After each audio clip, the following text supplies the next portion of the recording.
Now, we all have different sizes of collections and different comfort levels in regards to sizes of collections. For me, my perfect comfort zone is around 15 to 20 watches. With that sort of amount of watches in my collection, I can have a large variety of watches, some amazing watches, and I end up actually wearing almost all of them regularly. As soon as it goes beyond that, I end up start sort of not wearing them as much and start feeling a little bit overwhelmed by how many there are. And plus the amount of money then invested into all of those watches then gets spread out a little bit more.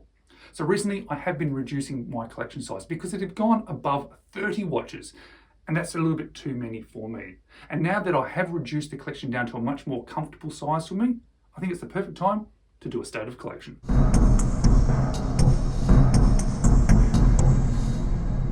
Hello, you're watching James. My name's James, you're watching me, and I'm talking about watches. And I can't believe that it is the end of 2023. These years seem to be going quicker and quicker, and it is a little bit of a worry, but what it does leave an opportunity for is to do a end of the year state of collection. And it's worked out really well timing wise for me because I have just done that sort of consolidation of my collection. I certainly still have plenty of watches. I'm not consolidating down to a very small amount, but I've seemed to let some watches go that have been loved, enjoyed, worn, but are now not really getting the attention that they deserve. So I've been letting them go, and I've been sort of building up some money to perhaps buy some other watches. So the watches I'm going to show to you today is my actual core collection. There are watches in this collection that you've going to have been seen before on this channel, and there's some watches that are on this collection that are going to be seen soon on this channel. So let's flip the camera and let me show you some of these watches, show me my actual core collection. And I'm not going to go through all the specifics of each one. I'm just going to give you a bit of a sort of a look at them and tell you why they've remained in my collection, why they didn't end up getting sold in this sort of reduction of my collection size. So let's check out the watches that have made the cut that are in my core collection. Alrighty, we've got a few watches to go through here, so I'm not going to spend too much time on each. And they're not in any particular order as well. I'm just going to grab them, show them to you, and move on to the next one. Firstly is my Type B Flieger from Stoa. This is probably the first watch I bought that was more expensive than almost any other watch that I bought. And I very specifically wanted this one because of the size and because of the looks and because of the quality and because it was a manual wind version. I also bought the one that had the date window there at the 6, which was an option for with and without. And normally I wouldn't choose one with a date option, but this one, because of the style of dial, I think it just added some real interesting character to it. I also went with the manual only winding version because I think it just looks cool and it suits this style of watch too. Has a great strap and I really enjoy wearing it. And it really has ended up being a really great on-wrist experience and a watch that I really enjoy wearing. And I'm really glad that I actually ended up making the choice to buy this watch because it took me quite a time to sort of decide that I should actually spend a little bit extra money on a Flieger watch. The next is the Sergei's Bronze Chrono, which I really like. It's ended up being the only bronze watch that has remained in my collection, but it is a really well-made watch, a really nice-looking watch. Obviously, it's not an original design. It is a homage watch, but it contains that really nice movement, which is really cool to look at. And it is a watch that has ended up being a watch that I really just enjoy wearing. Because although it is a bigger watch, it just sits down nicely on wrist and it just makes me smile. I really enjoy having this one in the collection and I really enjoy wearing it. Next is the Timex Marlin Snoopy. I'm sorry I haven't taken the time to sort of wind these watches and set them all. I thought it'd just be quicker just to get through them and just to show you them. But I really love the dial of this one. I love the fun factor of this one. I've ended up putting on a little Aliexpress strap, which I actually prefer over the original. But it has ended up being just a fun watch and something that I'm really enjoying wearing.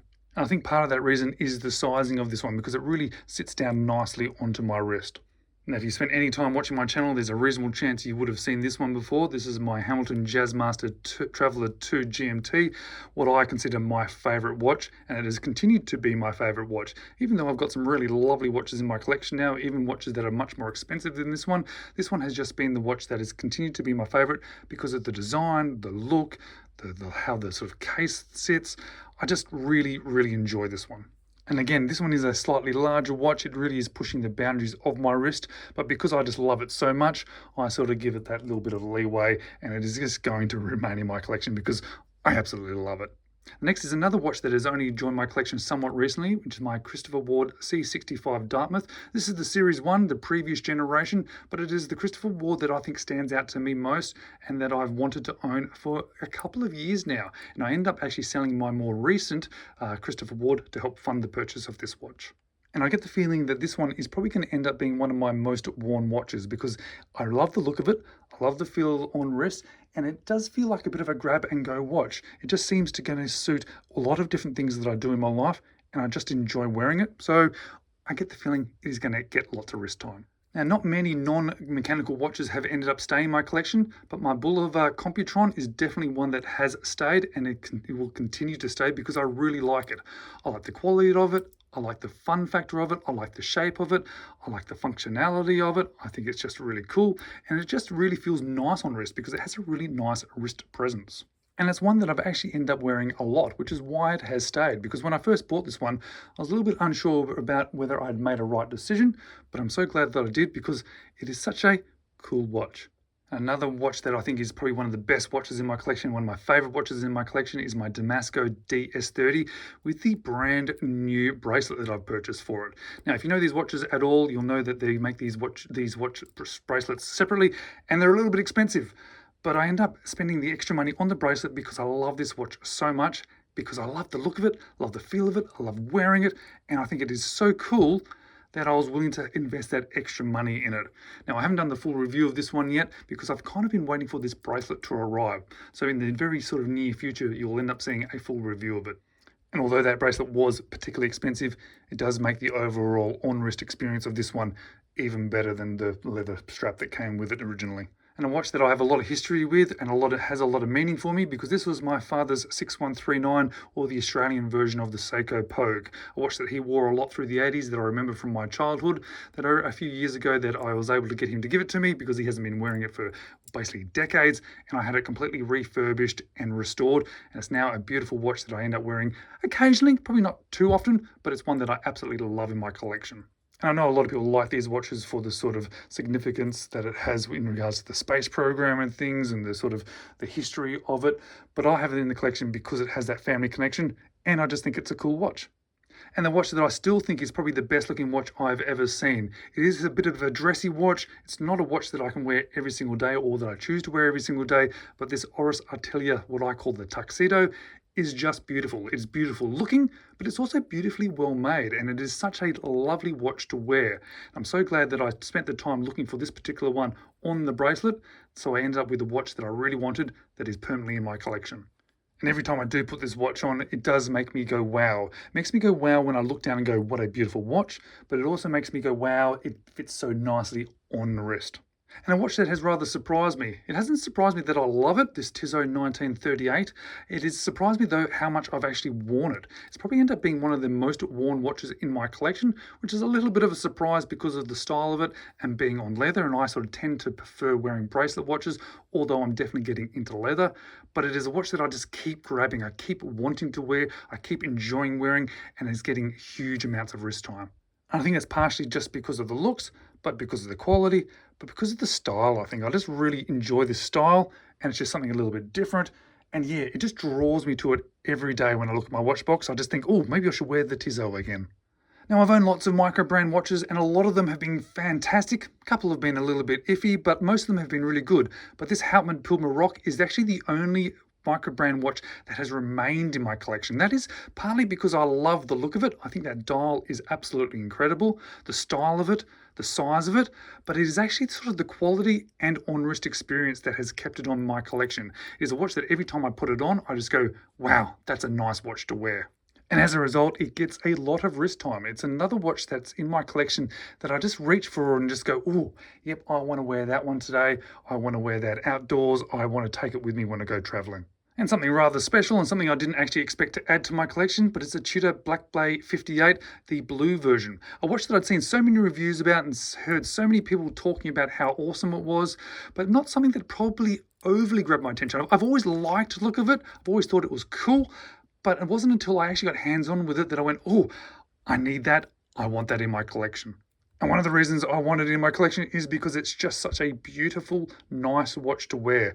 This is another one that's actually been getting a huge amount of wrist time. It's just such an easy watch to put on, and it really does feel like something extra special. I've only got a couple of vintage watches in my collection, but this is probably the epitome of my favorite vintage watch. I love this sort of style. I think it's very cool. You can probably see some similarities with that Tissot. When I bought this one, I bought it as a really affordable watch, really. And when it arrived, unfortunately, it was all in pieces. It had fallen apart in the mail. So I then used that opportunity to spend some extra money and have it fully restored. And it has ended up being a watch that I really actually enjoy wearing.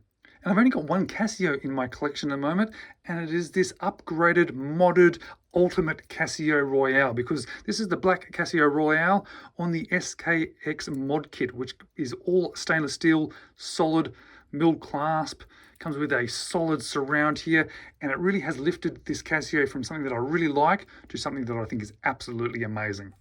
Because not only do I like the feel of this extra sort of bit of weight and quality to it, but it just gives the on-wrist experience a much nicer feeling and just really has lifted it from being a great watch to be my ultimate Casio. And this Roland Turbine Pilot has really taught me that it does not have to be an expensive watch in order for you to love it, because this watch is probably one of the cheaper watches that's in this collection, but it is by far one of my favorite watches in my collection. It is really well made. It looks really awesome. I love the style of it. I love the movement in it, even though it is a sort of slightly more affordable sort of movement. It is just a watch that I really enjoy wearing, and overall it has ended up being one of my most worn watches as well. In fact, when I first bought this one, I don't think any of my other watches got any wrist time for months, and it continues to still be a watch that I reach for and wear a lot. So this is one that is definitely going to be staying in the collection forever. And not only do I really like this Longines Hydro Conquest, I think it's a beautiful watch, beautifully well made watch, nice and thin and sits down on wrist really well, but it has a lot of meaning for me for this watch. This watch has a couple of different meanings. Firstly, I wore this one on my wedding day, so it has a little bit of a meaning there, but it is also the watch that really sort of got me into watches. I already liked watches a lot. I'd already sort of been going down this pathway of watches, but it was this one, the sort of search for this one, that really sort of pushed me over the edge into watches. And it was one of the reasons why I ended up forming this channel, because of the sort of search for this one and the sort of delving into reviews of watches. Really started to sort of get my sort of understanding of YouTube and watches on YouTube, and then started to formulate the idea that perhaps I could do that. And it's also just a beautiful watch to wear, a really easy watch to wear, a really sort of easy watch to grab and go, and I like wearing it. It is also probably the most accurate watch in my collection as well. The movement inside this one is brilliant, and I get about plus or minus 2 seconds per week. Now, this was my very first automatic watch that my father gave to me in the sort of mid-90s. It's not a watch that I wear very often or very rarely at all, but it is something that I'm really glad that I end up keeping, and it really sort of made me start to consider and understand that automatic watches are very cool. And a watch that I really didn't expect to join the collection, but I'm so glad that it has, is the Accutron Space View 2020. Something that is completely different to everything else in the collection, something that is fun, interesting, beautifully well made, but it's something that has just captured my attention beyond almost any watch that I've ever experienced, and I'm really glad that it has joined the collection. And as I'd hoped, and as I am experiencing, is that it is ended up being a watch that I really enjoy wearing. I actually reached for this one. But it did concern me a little bit, because I guess this watch could really be thought of as a bit of a novelty, and I don't have that money available to buy novelty watches, not at this sort of price. But as it's turned out, it ended up being a watch that I really enjoy wearing, and I end up reaching for in my watch box a lot. And this St. Moritz watch is a very, very cool watch. A watch that I've only recently had the battery changed in, because I hadn't been able to sort of sort it out myself. But this one was given to me by a friend, and I absolutely love having it in the collection. In fact, one of the things I like about this watch most is actually the bracelet. It has a great bracelet. So I end up wearing this watch a lot sort of at night time, sort of when I'm sitting down watching TV, because it's just a nice on-wrist experience. And it's really nice to have that sort of connection to it as well, because it was a gift from a friend. So Paul, if you're watching, thank you so much for giving me this really cool watch. And the last one is my pocket watch. This one has a lot of meaning to me. It's not a particularly special pocket watch. It really is sort of one of those sort of no brand watches that you could have bought back in the 1910s and 1915s. But I bought this one whilst I was on holiday in the UK last time I was there, quite a few years ago. And I bought this from a market that was right on the doorstep of the household of William Shakespeare in Stratford-on-Avon. And having that sort of connection of a sort of a story to it, a cool watch that I bought in a market whilst I was on holiday, it's a really cool thing to have. And I always wanted a pocket watch, and this is the one that is in my collection. Now, when I've got all these watches in front of me like this, it just feels like a lot of watches, but this is actually the sort of consolidated amount of watches beyond what I had before. And maybe it makes a little bit more sense now why I had to consolidate, because this is more than enough watches for me.